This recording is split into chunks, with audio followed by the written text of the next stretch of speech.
Major funding for KPBS Evening Edition has been made possible in part by Bill Howe Family of Companies, providing San Diego with plumbing, heating and air, restoration, flood and remodeling services for over 40 years.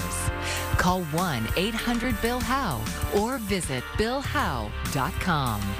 And by the Conrad Prebys Foundation, Darlene Marco Shiley, and by the following.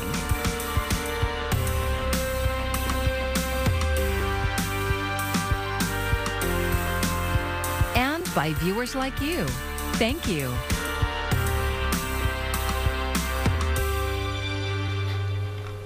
It was back to school today for students in San Diego County's third largest school district. Thanks for joining us. I'm Maya Trabulsi. Poway Unified begins the fall semester with challenges facing most districts right now. KPBS education reporter MG Perez was on campus for the first day. It's a high-five kind of morning.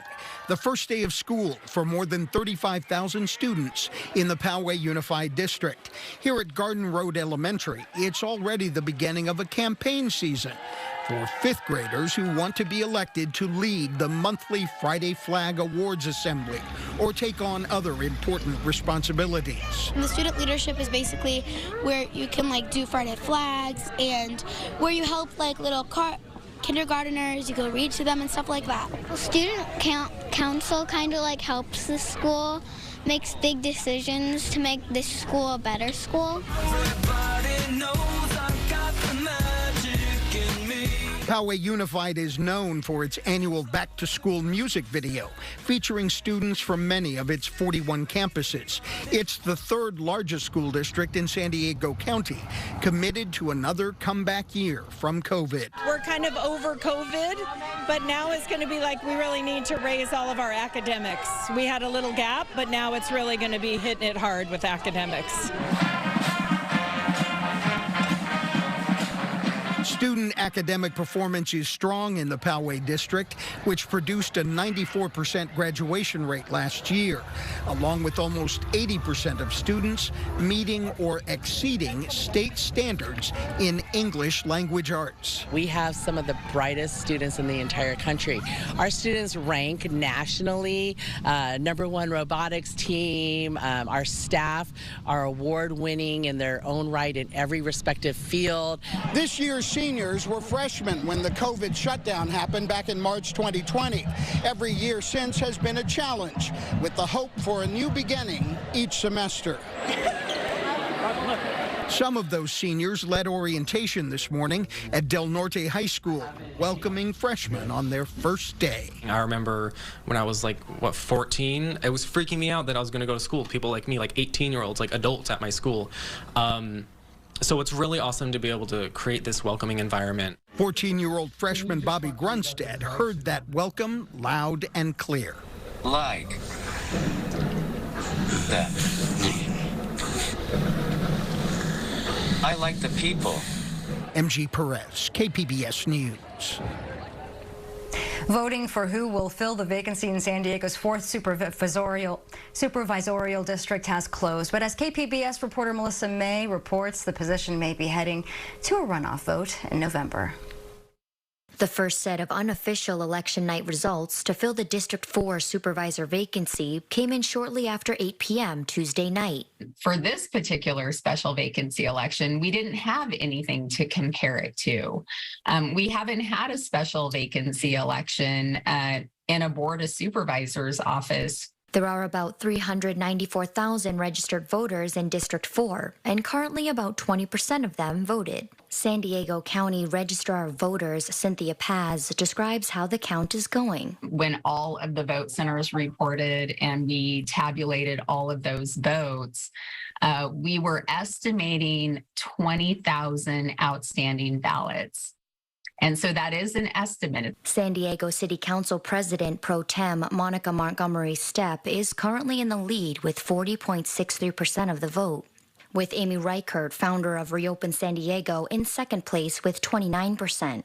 And Marine veteran Janessa Goldbeck is in third with 25.32%. As it stands, none of the candidates have received a majority vote, so the seat will remain vacant. So in this special primary, if a candidate received 50% plus one vote, that majority, then there would not be a runoff, and we would have a winner.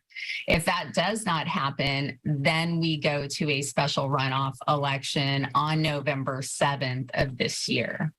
So the top 2 vote getters would go to that runoff.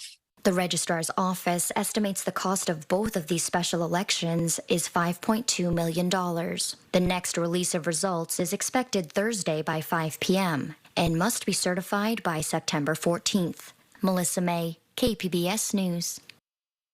Well, certainly things are heating up. That's the big story over these next 2 days. We do have heat advisories in effect a little bit further inland. Temperatures are going to soar, and it's going to be even hotter, of course, as we move even further east into the deserts where there is an excessive heat warning in place. So we are going to be tracking where temperatures go and when they will start to cool down.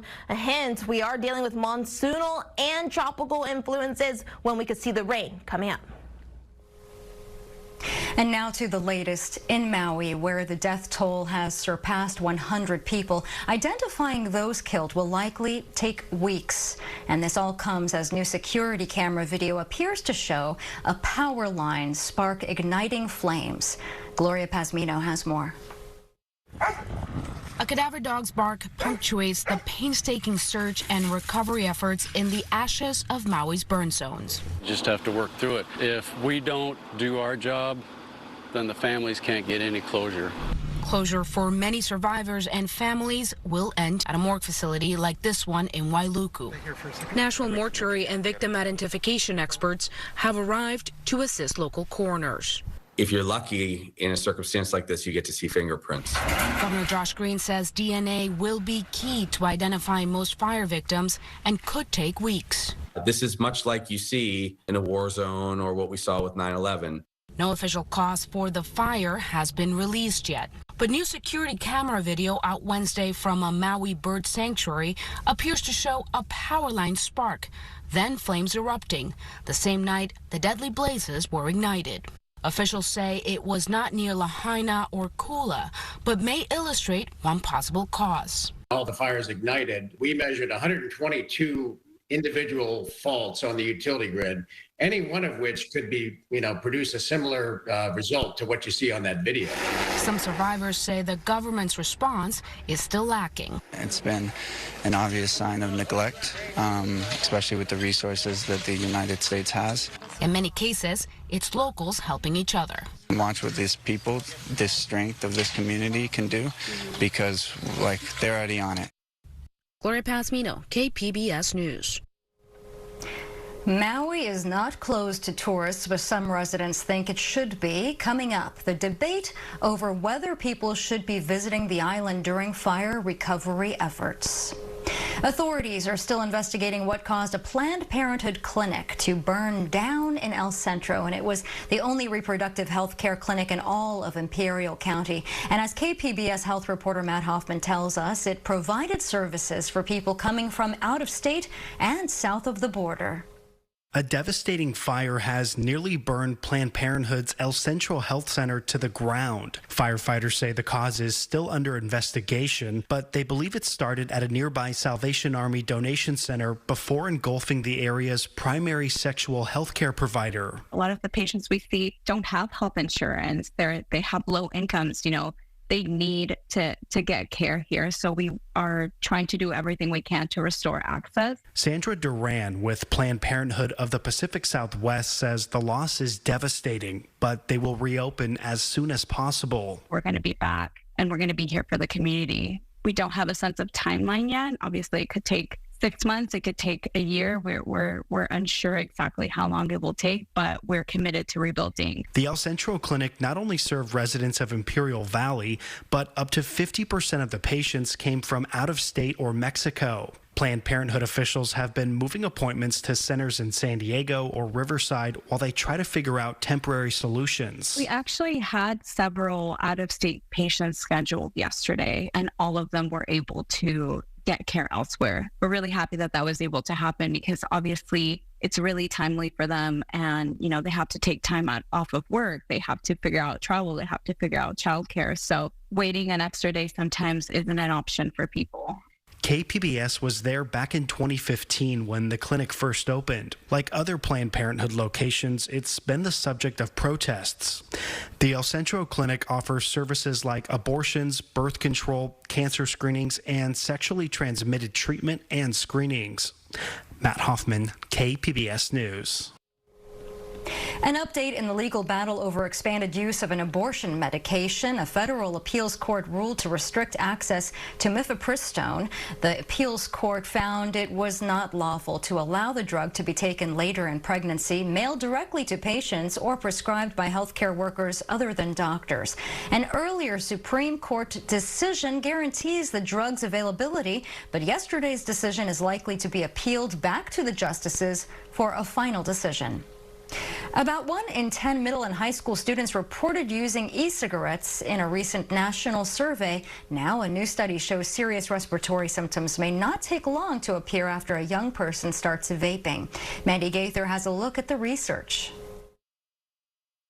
The health risks of long-term e-cigarette use are still being studied, but new research is shining a light on the impact on the respiratory health of young people. E-cigarettes are by no means risk-free. E-cigarettes carry a potential respiratory risk. Elena Tackett and her colleagues carried out a study looking at symptoms young people reported in school-based surveys after about a month of e-cigarette use. In this study, we found that past 30-day e-cigarette use was associated with symptoms of shortness of breath and symptoms of bronchitis. Those symptoms were reported after e-cigarette use regardless of the use of cannabis, traditional cigarettes, or secondhand smoke exposure, which Tackett says signals that vaping is harmful on its own. Any young person who's not using any other products really should be aware and make a thoughtful choice before initiating e-cigarette use. The CDC says most e-cigarettes contain nicotine, which is highly addictive and can also harm the developing brain of a young person and impact their ability to pay attention, learn, control impulses, and have a negative effect on their mood. For Health Minute, I'm Mandy Gaither. The researchers are now going beyond getting information from surveys. They're studying biomarkers from young participants to look at daily e-cigarette use and how it affects lung function. KPBS is bringing you a series of stories about public art. For this installment, reporter Katie Heisen sought out the true story behind one Lemon Grove mural. I'm Roberto Alvarez Jr. My father and my mother and most of the community that I grew up with is represented here in the Lemon Grove incident. What did you hear about this time from your parents? Nothing. The Lemon Grove incident was nearly lost to time. It wasn't until Alvarez earned a PhD from Stanford that he discovered the history. He was interviewing older family members, and one phrase kept coming up: the school thing. Well, that was when the school thing happened. And I started to think, well, what is the school thing? In 1931, the Lemon Grove School Board tried to send the Mexican-American students to separate classes in an old barn. We always think about Jim Crow. Well, I think it was also Jose Crow. The parents filed a lawsuit and won. It was the first successful school desegregation case, 23 years before Brown versus the Board of Education. Alvarez's father, Roberto Alvarez Sr., was the lead plaintiff.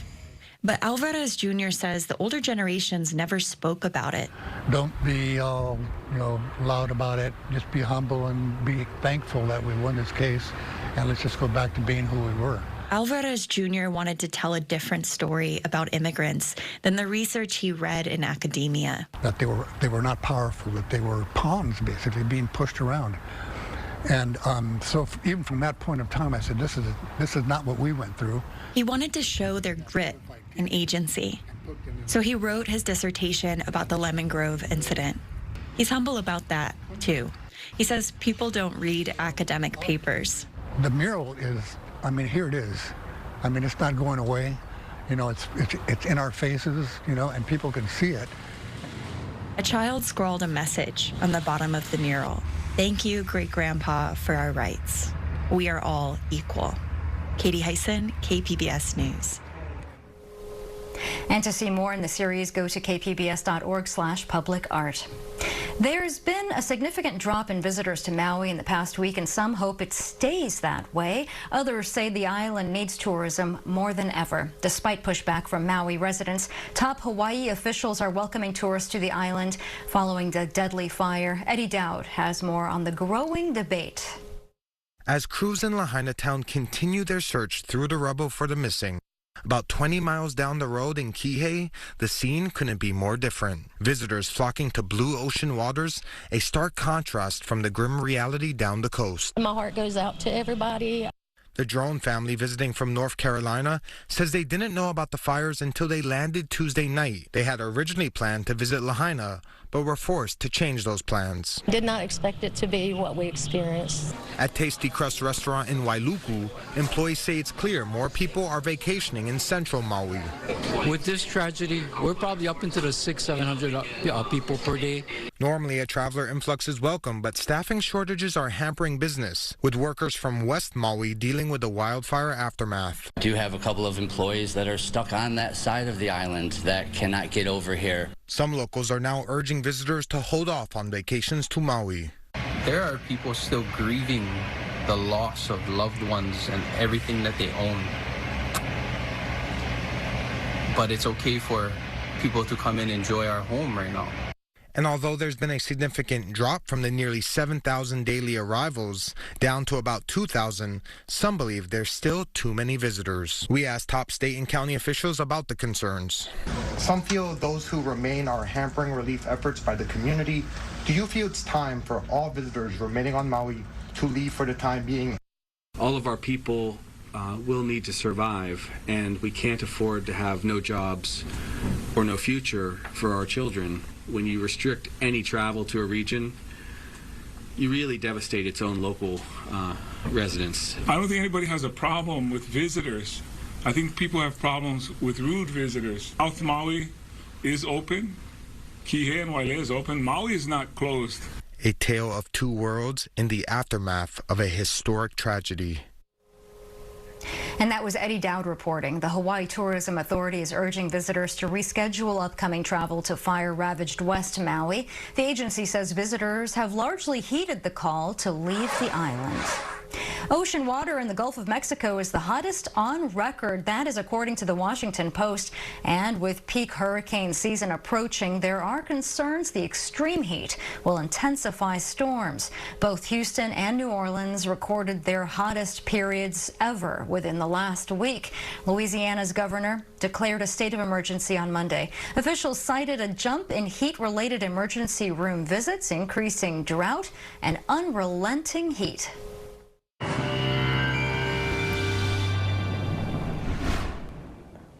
Well, let's start you off with your weather headlines, what you need to know for the next few days. And we do have a lot of weather to talk about, so buckle up. The first one on the list, well, that heat is going to peak through the middle of the week. I know it's been pretty hot, especially as you move further inland. Though we are going to be drier Thursday and Friday for these areas where we have been experiencing a few pop-up thunderstorms. Though that heat is going to start to come down a little bit with late week cooling, as we do have influences not just from monsoonal moisture, but also tropical influences that are going to be bringing rain back into our forecast. So here we have it. The heat first. We do have a heat advisory in effect for areas inland from Beaumont down to Borrego, or down through Julian and Pine Valley. But then as we head a little bit further inland through Borrego Springs and even through Westmoreland, excessive heat warning in effect. So make sure you are taking care of yourself in the heat. It is intense. It is dangerous. Drink plenty of water and take plenty of cooling breaks. Tonight, we're dropping down to 69 around San Diego with partly cloudy skies. As you head into the day tomorrow, well, highs are going to peak in the 80s and 90s along the coast. 80 Oceanside hitting a high of 80 as we move a little bit further inland. Ramona at 98, and then even Borrego Springs coming in with a high of 111. So it is going to be quite toasty. Even Mount Laguna hitting a high of 75. So if you do want to escape the heat, maybe that's your destination to go to. Though we do have future Hillary that's going to be on the way. That's going to give us some tropical influences as it continues to skirt along the Mexican coast, impacting Baja California. But with that and that increased moisture from monsoon, well, we're going to be expecting some moderate risks to lives and property that's going to extend across Southern California down through Baja California. Flash flooding, mudslides, and washouts all going to be a concern, even as far north as Las Vegas. Now here along the coast, well, again, we're going to become more unsettled with that rain possibility as we head into the weekend. Similar story as we head further inland, temperatures ranging in the 80s throughout most of the week. Now mountains reaching highs in the 60s and 70s. We are going to cool down significantly as those showers do push through, with that significant cooling for the deserts as well by the weekend. All right, for KPBS News, I'm meteorologist Bree Guy.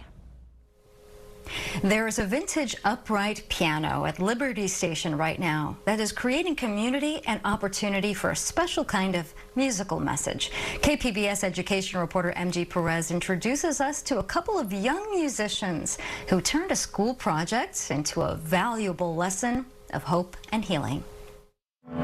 Here comes the sun. Here comes the sun, and I say it's all right. 14-year-old McKenna Stumpo and his lifelong friend, 14-year-old Liam Kett, have a creative connection that they most recently used in a collaboration to revive an aging Iverson Pond upright piano. This piano is significantly older. It's lived about 3 lifetimes. McKenna is an accomplished piano player and singer. Liam plays the electric guitar. Together, they make music and create art, which brings us to the piano project they started last October to earn community service hours at school. The piano was headed to the junkyard, but the boys were sure it still had value and a reason to play on.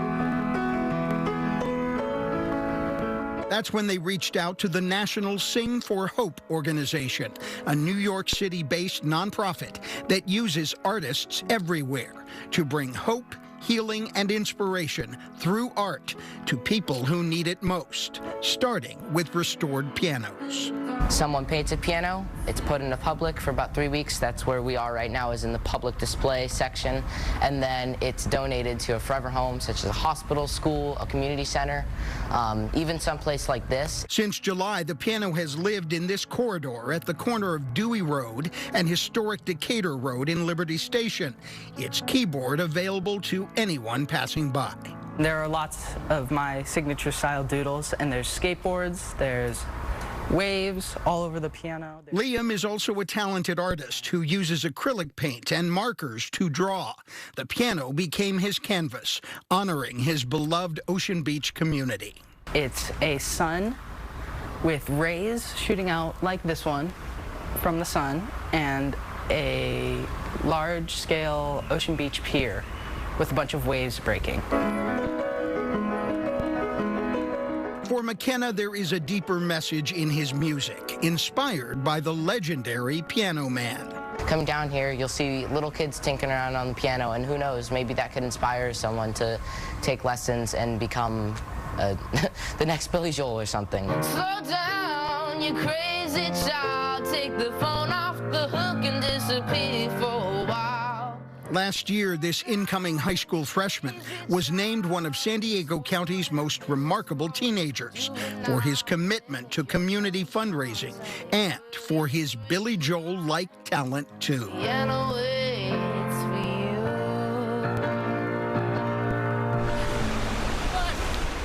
McKenna also helps save lives as a junior lifeguard along San Diego's beaches. Here, he uses a surfboard and his training to make a difference. But with the sound of the waves, you can also hear the passion of his musical talent and how he uses it to help others. They could have been having thoughts of suicide or whatever, and they walked by a piano like this and they heard someone playing, or they sat down and played it, and that prevented them from doing whatever they were going to do, and just connecting through the arts, I think, is the most important part of this project. And the whole idea is art for all. We talked with Camille Zamora, co-founder of Sing for Hope in New York City, about McKenna and Liam's piano project. She gives them an A+ on the message they've created through their music. It expands our minds. It breaks down those barriers. And I think that connection with that spark of innovation is something that we all need. Lifelong, as lifelong learners, we have to be re-engaged with the spirit of creativity. Are you the piano boy? That's not for me to say. For now, Liberty Station will allow the boys' piano to stay until they can find its forever home. MG Perez, KPBS News. I'm Jeff Bennett. Tonight on the NewsHour, the death toll from the Maui wildfires rises as search crews continue to comb the disaster area. Coming up at 7 after Evening Edition on KPBS. And here's a look at what we're working on for tomorrow in the KPBS newsroom, turning death row into a model for rehabilitation. NPR's Morning Edition dives into Governor Gavin Newsom's plan to transform the San Quentin State Prison. And then be sure to get the latest from KPBS News delivered right into your inbox. Breaking news, arts, and our top headlines are all available as newsletters. And as always, you can find tonight's stories right on our website, kpbs.org. Thanks so much for joining us. I'm Maya Trabulsi. Good night. Major funding for KPBS Evening Edition has been made possible in part by Bill Howe Family of Companies, providing San Diego with plumbing, heating and air, restoration, flood and remodeling services for over 40 years. Call 1-800-BILL-HOWE or visit billhowe.com. And by the Conrad Prebys Foundation, Darlene Marco Shiley, and by the following.